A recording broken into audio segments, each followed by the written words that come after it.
I absolutely got insulted for getting off the gas.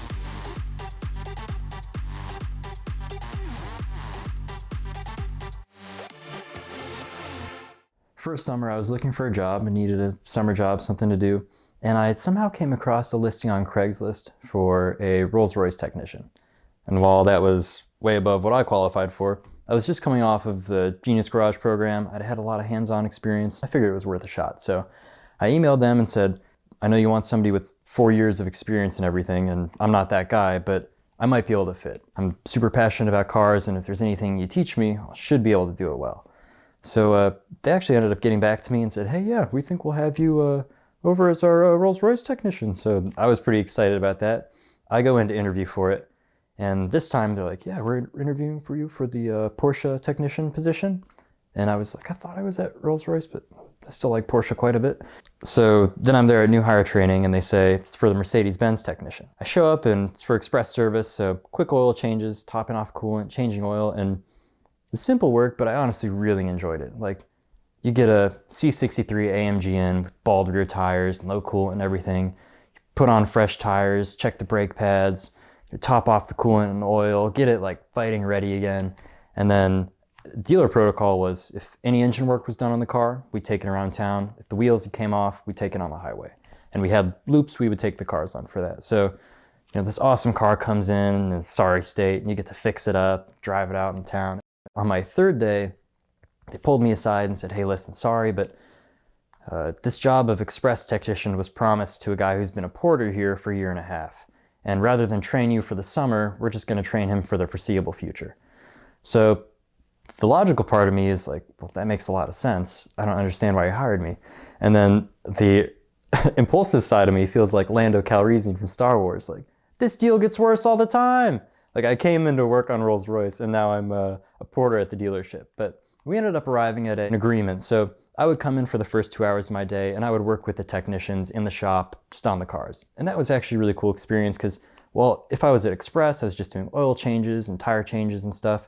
When I would come in for those 2 hours every morning, I could really just ask anybody if they needed a hand. So if someone has an SLS AMG on the lift, I get to ask if they need any help and they get some free labor, so they weren't too disappointed about it, and I got to wrench on some really cool cars. And as a porter at this dealership, it ended up taking me to all locations within it. And this was a multi-franchise dealership with some exotic brands in its portfolio. And every time I was down at this exotic section of the dealership, I was just, you know, I would take my time as I walked through that lot and look at all the Astons and Maseratis that they had. So I went in their shop one day and just said, hey, my day off is on Wednesday. I just sit at home and do nothing. Is there any way I can come in here and work on cars with you guys? And they looked at me like I was crazy because they were like, you know you're not going to get paid, right? And I was like, oh yeah, I know. I'm just here to learn. And they were like, yeah, sure, I guess. So the first week I went in, that was pretty cool. It was a really nice dealership. The volume of cars that they dealt with was a lot lower than at Mercedes, so it was a lot less stressful of an environment, and they could answer my questions. And I remember they had a Maserati Quattroporte completely torn apart. And as someone who hadn't done a whole lot of work on cars, it was awesome to see just the engine taken in half and see the pistons. And then they put it on a lift and I noticed the transmission was in the rear. And it was awesome to be able to ask the technicians, you know, why is that there? Oh, the 50-50 weight distribution. Is it any good? Like, no, it kind of sucks. It's slow when these hydraulic lines break. And it was cool to get, like, you know, the engineering side of things on why did they do this, and then also the technician side of things on why is it not a good idea. As a whole, I felt like that day I was kind of over their shoulder just asking questions. I wasn't sure if I was going to come back, but the next week I figured just give it another shot. So I walked into the shop, and to my surprise, there were 2 Aston Martins and seemingly no one to be seen. And then one technician pops up from behind one of them and says, oh my God, thank God you're here. So they had an Aston Martin Vanquish and a DB9, and there's one guy trying to bleed the brakes in both cars. So the dealership had ordered the wrong color brake on the Vanquish and was swapping those calipers from the DB9. If you know anything about bleeding brakes, it takes probably 3 or 4 times as long if you're doing it alone. I jumped in the Vanquish. I was on the laptop following the instructions, pumping the pedal while the technician was bleeding the brakes. We got the car settled and done. The customer showed up, I think 20 minutes after it was done. It was awesome to see his elation at getting his car, you know, with no idea how close it had been to, you know, him having the wrong color brakes. It's still a really cool experience. And the service manager came out to me and said, hey, I really appreciate you coming out. I know we're not paying you. do you want to drive the DB9 on its shakedown run? So I'm like, of course, that would be sweet. So I remember sitting in the car and just trying to soak it all in. Black leather interior, silver DB9, just gorgeous car, like the classic. We take it around town and it feels great. Smooth, it's powerful, it's quiet.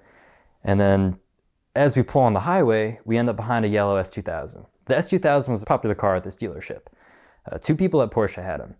There was a guy, Ray, who had a white S2000 with some work wheels, turbocharged, a gold heat shield under the hood. He won some award at Hot Import Nights that summer. And then the other one was owned by an older technician named Jim, and everyone knew Jim's supercharged S2000 was mean. So we pulled up next to him on the highway, and the windows are rolled down, and the service manager starts talking some insults at his S2000, like, "You think that Jap piece of crap can keep up with us?" And insults are exchanged, and as they're yelling at each other, traffic kind of moves ahead of us. I noticed Jim throws his S2000 down a gear, and he's kind of in the power band, like pulling. And I'm like, I think this guy wants to race. So I said to my boss, "What do I do?" And he said, "Bury him." So we punch it and just take off. We ate up that distance of no cars in short time, immediately got into traffic, and I'm not in my car, I lay off. This guy Jim cuts through like a scalpel, and I absolutely got insulted for getting off the gas by the guy in the passenger seat. He was a part-time track instructor at Mid-Ohio, and when he had initially got in the car, he was like, "Hey, traction control off." And secretly, I'm sweating bullets. And he was like, "Let's actually just do track mode." And I was like, "Oh, good idea." After our little demonstration of horsepower, we pulling off the highway, and there's a right turn to get to the dealership. So Jim peels out, goes down the street, and I intend to do the same. And having never driven a rear-wheel drive V12 car like this, to my amazement, at 2,500 or 3,000 RPMs, the car completely lost traction in the back. I send it sideways through the wheel. The traction control totally saved me. It's beeping and brakes are chattering, and we straighten out the car. There's a second or two of dead silence. And he goes, "Good thing we left the traction control on." And I'm grinning ear to ear, thinking to myself, there's no way my friends are gonna believe this. We'd like to thank Vincero Watches for supporting VINwiki this month. Vincero makes bold, stylish, and well-priced watches out of exceptional materials, and there's a link in the description below for a discount. So check out their website and find the watch that helps make the statement that you want the world to see.